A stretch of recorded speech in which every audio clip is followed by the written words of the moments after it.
Trying to choose between Amex's popular rewards cards. The Gold and Blue Cash families are for completely different goals. Let's compare. Welcome back to Guide with Samuel. Amex Gold Card and Green, Platinum earn membership rewards points for travel redemptions. The Gold focuses on 4x at restaurants and supermarkets. It has an annual fee and travel perks.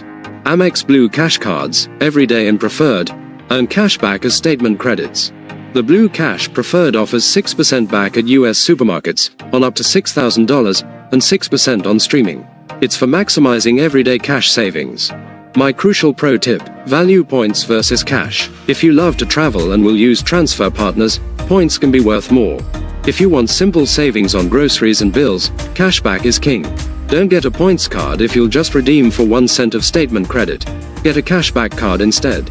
Pick the currency that matches your lifestyle. Are you Team Points, Gold, or Team Cashback, Blue Cash? Debate it in the comments.